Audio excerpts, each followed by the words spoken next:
ಜಂಟಿ ಸಮಾವೇಶದ ಅಧಿವೇಶನದ ಈ ದಿನ ನಡೆದಂಥ ಘಟನೆ ಕರ್ನಾಟಕ ರಾಜ್ಯದ ಕರಾಳ ಇತಿಹಾಸವಾಗಿ ಭಾರತೀಯ ಜನತಾ ಪಾರ್ಟಿಯವರು ಸೃಷ್ಟಿ ಮಾಡಿದ್ದಾರೆ. ಕರ್ನಾಟಕ ರಾಜ್ಯ ನೆಲದ ಕಾನೂನಿಗೆ ಗೌರವ ಕೊಡ್ತಕ್ಕಂಥ ರಾಜ್ಯ, ಸಂವಿಧಾನದ ಮೇಲೆ ಅಪಾರವಾದ ಗೌರವವನ್ನು ಇಟ್ಕೊಂಡಿರ್ತಕ್ಕಂಥ ರಾಜ್ಯ, ಸಂವಿಧಾನಿಕ ಪದವಿಯಲ್ಲಿ ಇರ್ತಕ್ಕಂಥ ರಾಜ್ಯಪಾಲರು ಅಂತ ಹೇಳಿದಾಗ ಸಂವಿಧಾನದ ಮುಖ್ಯಸ್ಥರು, ಸಂವಿಧಾನವನ್ನು ಕಾಪಾಡ್ತಕ್ಕಂಥವರು ರಾಜ್ಯಪಾಲರು. ಇವತ್ತು ನಡೆದ ಘಟನೆ ಕರ್ನಾಟಕ ರಾಜ್ಯದಲ್ಲಿ ಒಂದು ಕರಾಳ ಇತಿಹಾಸವನ್ನು ಸೃಷ್ಟಿ ಮಾಡಿದೆ.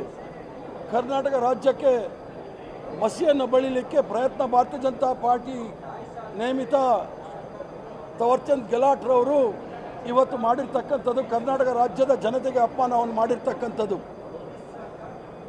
ಸಂವಿಧಾನದಲ್ಲಿ ಇರ್ತಕ್ಕಂಥ ಆರ್ಟಿಕಲ್ 176(1) ಅದರ ಪ್ರಕಾರ ಸಂವಿಧಾನದಲ್ಲಿ ಬಹಳ ಸ್ಪಷ್ಟವಾಗಿ ಗವರ್ನರ್ ಅವರ ಅಧಿಕಾರವನ್ನು ಬಹಳ ಸ್ಪಷ್ಟವಾಗಿ ಹೇಳಲಾಗಿದೆ. ಕೌಲ್ ಅಂಡ್ ಶಕ್ತರ್ ಅಂತ ಹೇಳಿ ಪಾರ್ಲಿಮೆಂಟರಿ ಪ್ರಾಕ್ಟೀಸ್ ಅಂಡ್ ಪ್ರೊಸೀಜರ್ ಅದರಲ್ಲೂ ಸಹ ಬಹಳ ಸ್ಪಷ್ಟವಾಗಿ ಹೇಳಿದ್ದಾರೆ. ಯಾವ ಸರ್ಕಾರದ ಕ್ಯಾಬಿನೆಟ್ ತೀರ್ಮಾನ ಮಾಡಿ ಒಂದು ಸಂದೇಶವನ್ನು ಗವರ್ನರ್ ಮೂಲಕ ರಾಜ್ಯಕ್ಕೆ ಹೇಳಲಿಕ್ಕೆ ಅವರು ಮನವಿ ಮಾಡ್ತಾರೆ, ಅದನ್ನು ಅಕ್ಷರಶಃ ಅಲ್ಲಿ ಸದನದಲ್ಲಿ ಓದ್ತಕ್ಕಂಥ ಕೆಲಸ ಗವರ್ನರ್ ಮಾಡಬೇಕಾಗಿತ್ತು.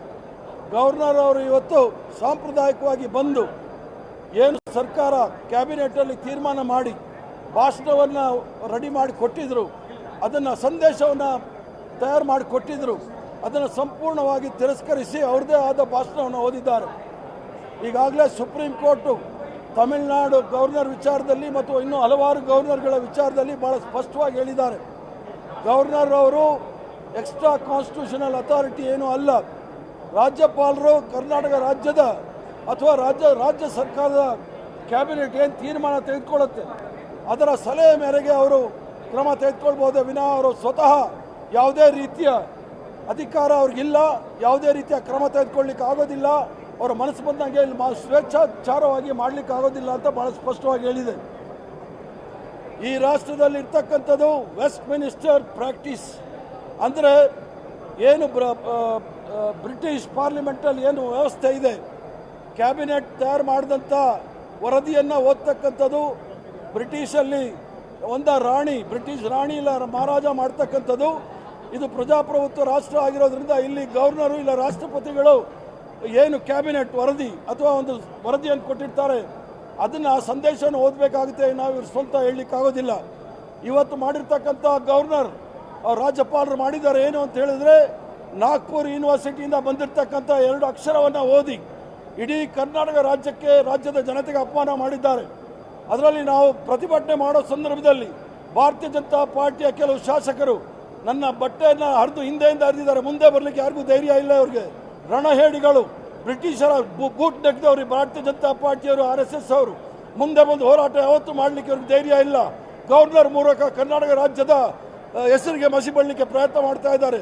ಒಂದು ಪ್ರಗತಿಶೀಲ ರಾಜ್ಯ ಅನಿಸ್ಕೊಂಡಿರ್ತಕ್ಕಂಥದ್ದು, ಅತಿ ಹೆಚ್ಚಿನ GST ಕೊಡ್ತಕ್ಕಂಥ ರಾಜ್ಯ ಅನಿಸ್ಕೊಂಡಿರ್ತಕ್ಕಂಥದ್ದು, ಸಿಲಿಕಾನ್ ವ್ಯಾಲಿ ಅಂತ ಅನಿಸ್ಕೊಂಡಿರ್ತಕ್ಕಂಥದ್ದು, ಧರ್ಮ ನಿರಪೇಕ್ಷಿತ ರಾಜ್ಯ ಅಂತ ಅನಿಸ್ಕೊಂಡಿರೋದು, ಸರ್ವ ಜನಾಂಗದ ಶಾಂತಿಯ ತೋಟ ಅನಿಸ್ಕೊಂಡಿರ್ತಕ್ಕಂಥ ರಾಜ್ಯಕ್ಕೆ ಗವರ್ನರ್ ಅವ್ರಿಗೆ ಭಾರತೀಯ ಜನತಾ ಪಾರ್ಟಿಯವರು, RSS ರವರು ಕರ್ನಾಟಕ ರಾಜ್ಯಕ್ಕೆ ಮಸಿ ಬಳ್ಳಲಿಕ್ಕೆ ಪ್ರಯತ್ನ ಮಾಡ್ತಾ ಇದ್ದಾರೆ.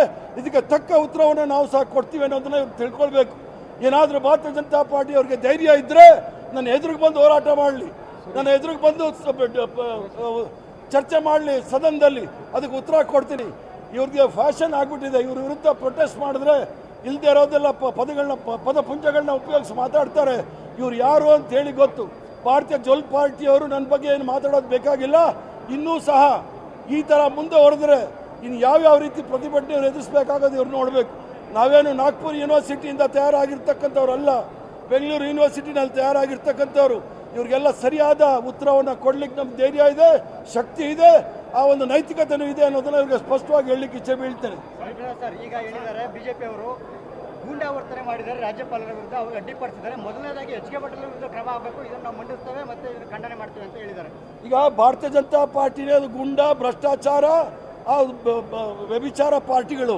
ಇವರು ನಮ್ಮ ಮೇಲೆ ಗುಂಡಾಗಿರಿ ಅನ್ನೋದೇನು ಹೇಳಬೇಕಾದಿಲ್ಲ. ಪ್ರತಿಭಟನೆ ಭಾರತೀಯ ಜನತಾ ಪಾರ್ಟಿಯ ಗವರ್ನರ್ ಅವ್ರಿಗೆ ನಾವು ಗೌರವಯುತವಾಗಿ ಈಗಾಗಲೇ ನಿನ್ನೆ ಅವ್ರು ಹೇಳಿಕೆ ಕೊಟ್ಟಿದ್ದಾರೆ, ನಾನು ಭಾಷಣ ಮಾಡೋದಿಲ್ಲ ಅಂತ ಹೇಳಿ.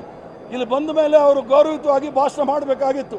ಭಾಷಣ ಮಾಡದೆ ಹೊರಗಡೆ ಹೋಗುವಾಗ ನಾವು ನಮ್ಮ ಹಕ್ಕು ಅದನ್ನು ಪ್ರತಿಭಟನೆ ಮಾಡಿದ್ದೀವಿ. ಎಲ್ಲಾದರೂ ಟಿ ವಿನಲ್ಲಿ ಯಾರಾದರೂ ಗುಂಡಾಗಿರಿ ಮಾಡಿದ್ದಾರೆ ಅಂತ ತೋರಿಸಿ, ಗುಂಡಾಗಿರಿ ಮಾಡಿರ್ತಕ್ಕಂಥದ್ದು ಭಾರತೀಯ ಜನತಾ ಪಾರ್ಟಿಯವರು ನನ್ನ ಬಟ್ಟೆಯನ್ನು ಹರಿದಾಕಿರ್ತಕ್ಕಂಥದ್ದು. ಹಿಂದೆಯಿಂದ ಬಂದು ಹರಿದಿದ್ದಾರೆ, ಮುಂದೆಯಿಂದ ಅಲ್ಲಿಗೆ ಧೈರ್ಯ ಇಲ್ಲ ಇವರಿಗೆ.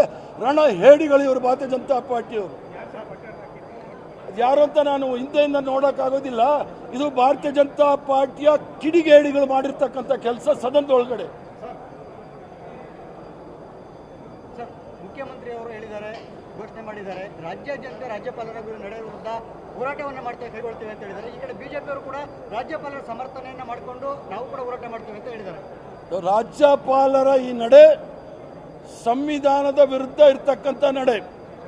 ಸಾಂವಿಧಾನಿಕ ಪದವಿನಲ್ಲಿ ಇರ್ತಕ್ಕಂಥವರು ಯಾವುದೇ ಸಂದರ್ಭದಲ್ಲಿ ಯಾವುದೇ ವಿಚಾರದಲ್ಲಿ ಸಂವಿಧಾನದ ವಿರುದ್ಧ ಹೋಗ್ಲಿಕ್ಕೆ ಸಾಧ್ಯ ಇಲ್ಲ. ಸಂವಿಧಾನದ ವಿರುದ್ಧ ಹೋಗಿರ್ತಕ್ಕಂಥ ರಾಜ್ಯಪಾಲರಿಗೆ ಒಂದೇ ಒಂದು ನಿಮಿಷವೂ ಸಹ ರಾಜಭವನದಲ್ಲಿ ಇರಲಿಕ್ಕೆ ಯೋಗ್ಯತೆ ಇಲ್ಲ, ಅವ್ರಿಗೆ ಹಕ್ಕು ಸಹ ಇಲ್ಲ. ಕರ್ನಾಟಕ ರಾಜ್ಯದ ತೆರಿಗೆಯಿಂದ ನಡೀತಕ್ಕಂಥ ಈ ರಾಜಭವನ ಇವ್ರು ಯಾವುದೇ ಸಂದರ್ಭದಲ್ಲಿ ಇದೇ ಗಳಿಗೆ ಏನಾದರೂ ನಾಚಿಕೆ ಮಾನ ಮರ್ಯಾದೆ ಇದ್ದರೆ ಈ ಥಾವರ್ ಚಂದ್ ಗೆಹ್ಲೋಟ್ ರವರು ತಕ್ಷಣವೇ ರಾಜೀನಾಮೆ ಕೊಟ್ಟು ಅವರು ವಾಪಸ್ ಮಧ್ಯಪ್ರದೇಶಕ್ಕೆ ಹೋಗಿ ಅವರಲ್ಲಿರ್ತಕ್ಕಂಥ ಅವರ ಕುಟುಂಬದಲ್ಲಿ ಇರ್ತಕ್ಕಂಥ ವ್ಯವಹಾರಗಳು ನೋಡ್ಕೊಳ್ಳಿ. ಇಲ್ಲಿ ಬೇಕಾಗಿಲ್ಲ. ಸುಪ್ರೀಂ ಕೋರ್ಟ್ಗೆ ಹೋಗುವಂಥದ್ದು ಸಾಧ್ಯತೆ ಇದೆಯಾ ಸರ್? ಸುಪ್ರೀಂ ಕೋರ್ಟ್ ಮೊರೆ ಹೋಗ್ತಾರೆ ರಾಜ್ಯಪಾಲ ನಡೆ ಅದೆಲ್ಲ ತಾವು ಮುಖ್ಯಮಂತ್ರಿಗಳನ್ನ ಕೇಳಬೇಕು. ಮುಂದಿನ ಹೆಜ್ಜೆ ಮುಖ್ಯಮಂತ್ರಿಗಳು ಮತ್ತು ಪಕ್ಷ ಏನು ತೀರ್ಮಾನ ತೆಗೆದುಕೊಳ್ಳುತ್ತೆ ಆ ವಿಚಾರದಲ್ಲಿ ನಮ್ಮ ಹೋರಾಟವನ್ನು ನಾವು